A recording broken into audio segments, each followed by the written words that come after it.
Fast forward, any come out channel so AGH Politics Avenue. Onia podcast stories are trending make with make headlines. And a jump brain be Akroma Haxi. And the Mnia Hobrak Shemo say any AD Kanyam. Stress over to subscribe to the channel. His notification bell so share na Addo so enter into and can be any Dima Hobrak Shemo Yambo in a political house. Na ene Wontumi etimi ekopie ewo court. Na ensemble in the film e baye court ahye Wontumi say oman up to 8 December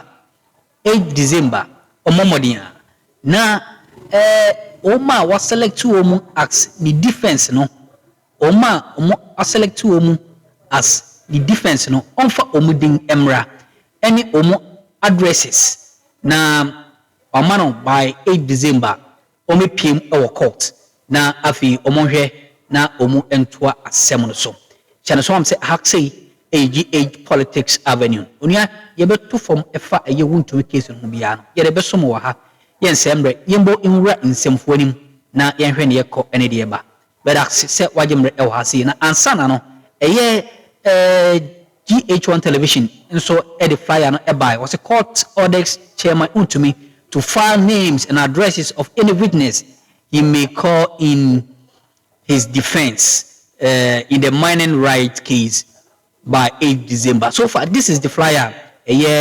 GH1 and so it me edibaye. Yebobo evra channel 1 news mu abra so omoma in-depth analysis about the entire case. But that's why I'm real how you consume. As Chairman Wontumi said, they will file a motion on Monday asking the court to compel prosecution to release witness information and related materials. This is after the prosecution failed to provide key documents required by the defense for the trial to proceed. Chairman Wontumi's legal team insists they must scrutinize the new witness statements before the trial can continue. Andy Apiakubi is lead counsel for Chairman Wontumi. There was indication that prosecution wanted to file further documents. So we inquired whether such documents have been filed. Unfortunately, we have not been served with such documents.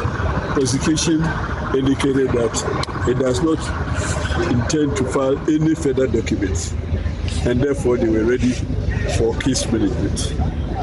It is also our expectation that they will have filed some documents that we will rely on, which documents have not been filed, but which we believe such documents are within the possession of the prosecution. So we pray the court that we will come in with a motion, praying the court for an order directed at the prosecution to serve us the documents that we need. When they serve us those documents, we will rely on them. When they are not able to serve us those documents, there will be a presumption of the non-existence of those documents. And therefore, nobody can quote or rely on such documents. So we have been given up to Monday to file our motion, and the return date for the motion is the 8th of December. We'll come and move the motion for the orders of the court directed at prosecution. And when we are so served, then we will include same as part of our documents to rely on. And away from the court, 16 traders have been arrested at the Agbogbloshie market by the Akroma Metropolitan Assembly Task Force for breaching sanitation bylaws, an operation that has triggered a fresh public health alert from the assembly. The suspects were picked up for selling food at unauthorized locations, obstructing public pathways, blocking access roads with tricycles, and operating businesses on roads and pavements. Well, the alert is part of our latest Joy Clean Ghana campaign exposing unsafe food handling and poor sanitation practices in part of the capital.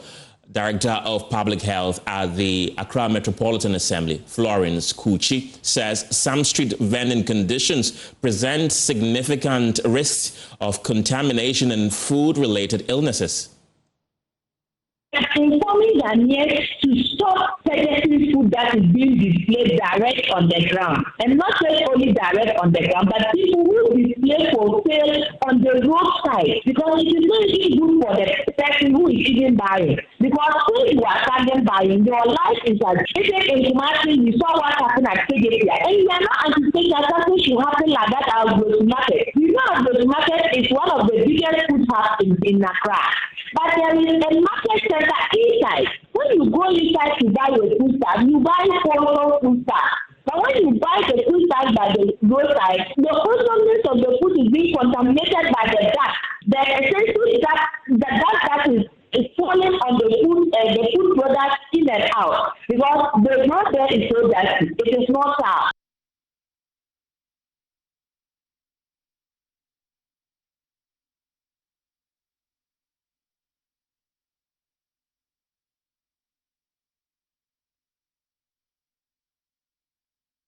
Well, let's now take you to the House of Legislature, where the Majority Leader, Mahama is currently on the floor addressing the MPs. And this budget reports that $300 million have been paid to IPPs. And that's why energy is now reliably supplied. Yeah. And we program to pay $345 million in 2026. Yeah. Mr. Speaker, this budget reports that ECG is better managed now. Yeah. And let me at this juncture single out for mention the excellent handling of ECG by its acting MD, Engineer Julius Pepena. Yeah. That proud product of Keta Secondary School and St. Augustine's College has proven that Ghanaians have what it takes to turn things around, and we will turn things around. In 2025, unlike the mess he inherited, he achieved 115% reduction in administrative expenses from 930 million Ghana cedis in 2024 half year to 2025 half year. Half of it was achieved. 115% reduction was achieved. 115% reduction in administrative expenses. The Haptel infamous contract was renegotiated from 3% to 1.65%. And in the process, he saved Ghana 13.2 million Ghana cedis monthly, every month. The 13.2 million every month can construct many schools in your constituencies, many hospitals in your constituencies. It can add to the construction of Agenda 111 hospitals, and he has saved that. Mr. Speaker, he has terminated 202 underperforming contracts, saving Ghana $227 million United States dollars.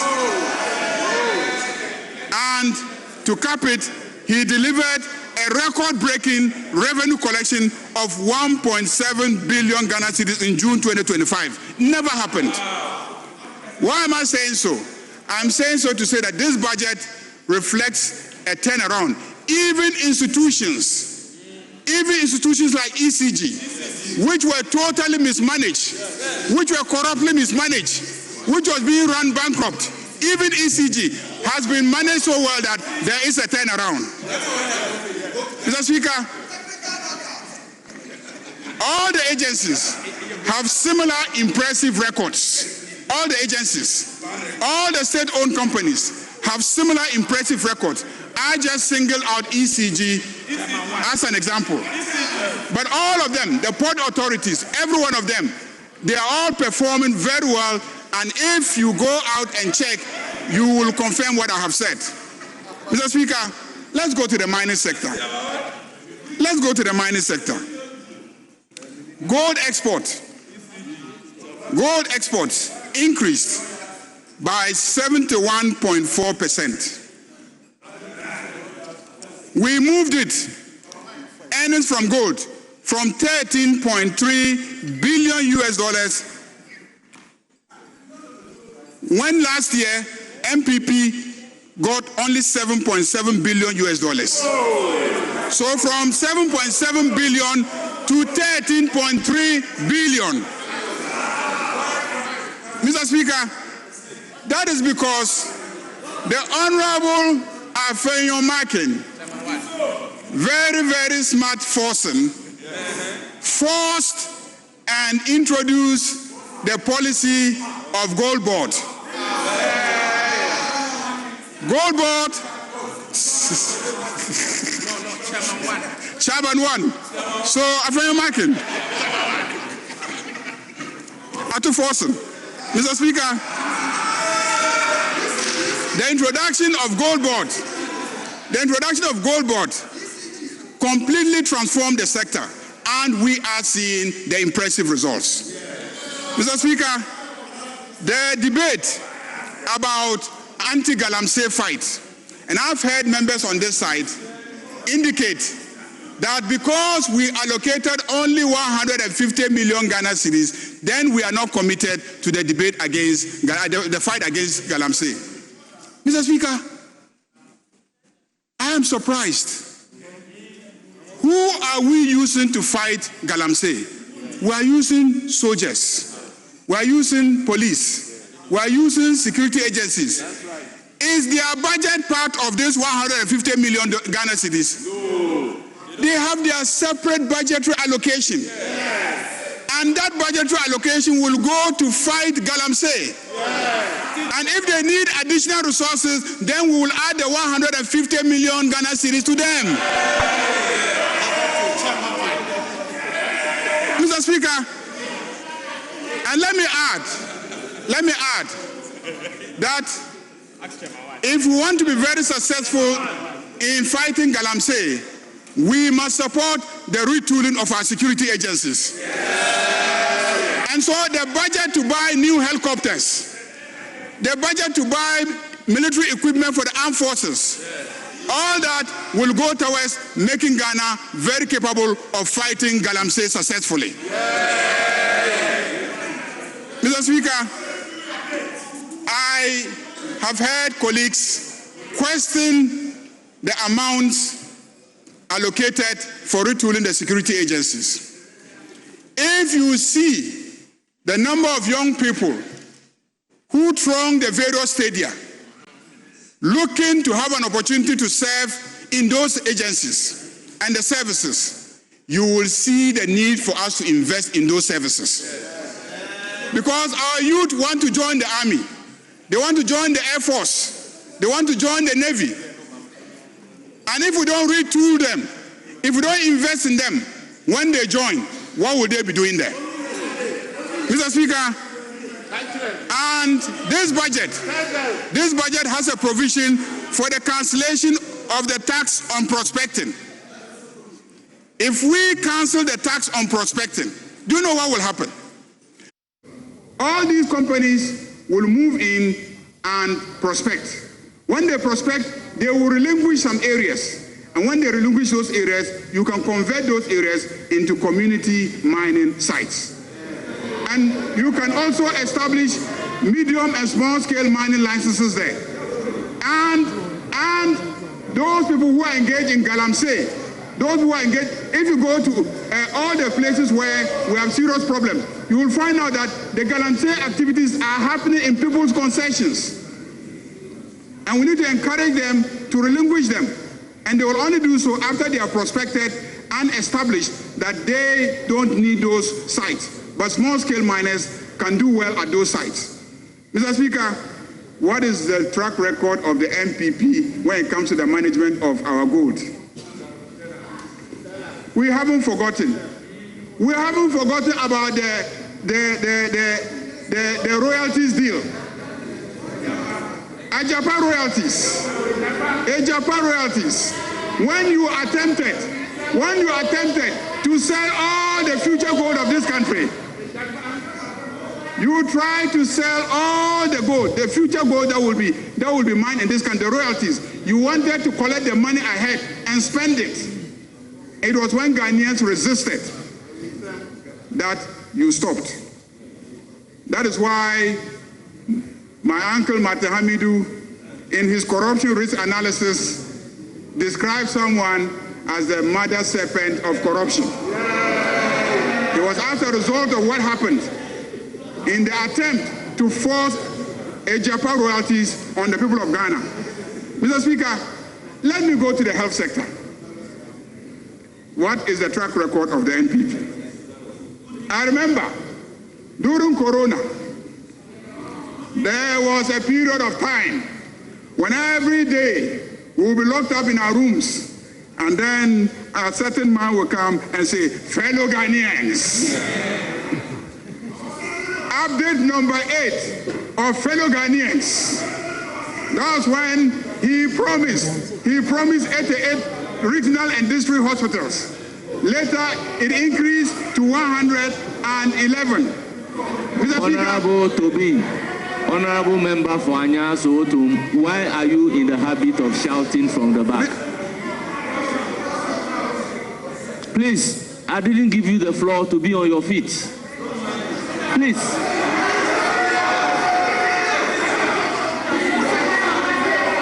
Please. Why? We are all honorable members. And we need to behave as such.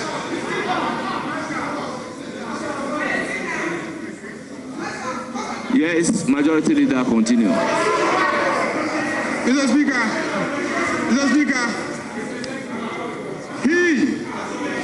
during the 8th update on Sunday, 26th of April 2020, promised to construct 88 regional and district hospitals. Within 1 year, Mr. Speaker, he later increased it to 111 hospitals. Each hospital, the district hospital, each hospital is to cost 17 million United States dollars. How many beds? 120 beds. Regional hospitals, each to cost 87 million United States dollars. How many beds? 160 beds. Mr. Speaker, the NPP spent $400 million without finishing one single hospital. $400 million. And did not finish one. Mr. Speaker, let's talk about corruption.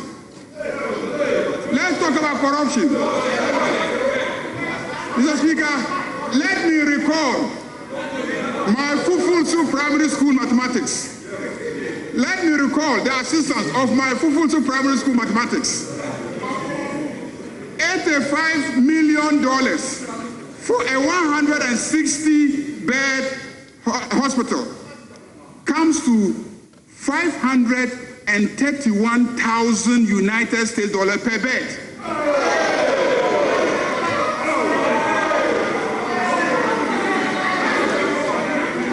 The NPP wanted to construct hospitals, and per bed, it will cost the country.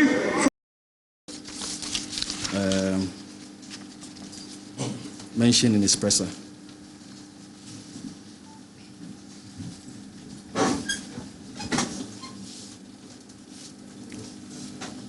Now, the OSP's assertion that 125 million Ghana cedis is to be recovered by the state from SML has no factual and evidentiary basis. It is mere conjecture, and he's just whipping up unnecessary sentiments against SML.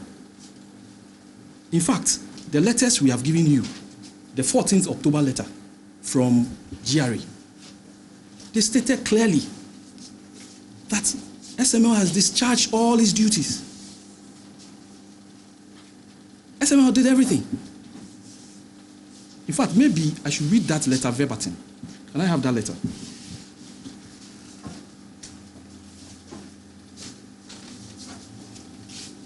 On a letter, the one signed by the head of legal at the GRA. I got it. Thank you. Got it. Thank you. Reference is made to your letter dated. It's headed response to request for records relating to SML Ghana Limited, January 2019 to December 2024. Reference is made to your letter dated 9th October 2025, requesting for information and records relating to work undertaken by SML Ghana Limited and payments made to the company by the Ghana Revenue Authority, GRA, for the period January 2019 to December 2024. Now, 1, the records confirming work undertaking. The authorities' records confirm that SML Limited undertook work relating to transaction audits and external price verification services and revenue assurance in the petroleum downstream sector, in accordance with the contractual agreement executed with the GRA. Relevant reports and technical documentation covering the work done are available and may be reviewed upon request. The documents are cited with GRA. Evidence of payments. Evidence of all payments made to SML Ghana Limited from January 2019 to December 2024 is available and has been compiled. Attached herewith are copies of the payment schedules. Now, total monies paid. The total amount paid to SML Ghana Limited between January 2019 and December 2024 amounts to 1,437,041,835 Ghana cedis. And it breaks down, I don't want to waste your time. So since you have a copy of it, okay, clearly, GRO, they themselves have confirmed that SML, undertook work with them. GRA, their own letter, official document, and it's signed by a very senior lawyer. Please, can I have this? Now, as I said, things that do not relate to SML, I will not comment on it because I'm lawyer for only SML. I'm not lawyer for Ken Ofori-Atta. So I will not make comments with regards to some of the assertions he made in his presser regarding Ken Ofori-Atta. I will not do that. Even for GRA, I wouldn't have mentioned it, but this letter is very important. That's why I reference it. We and some of the TV course watch channel, so Mamma saw Jim Elha. That's an so bad in the Adumiania. Bessambo room, na Yasmo Constant Kosokra. Aha, a GH Politics Avenue.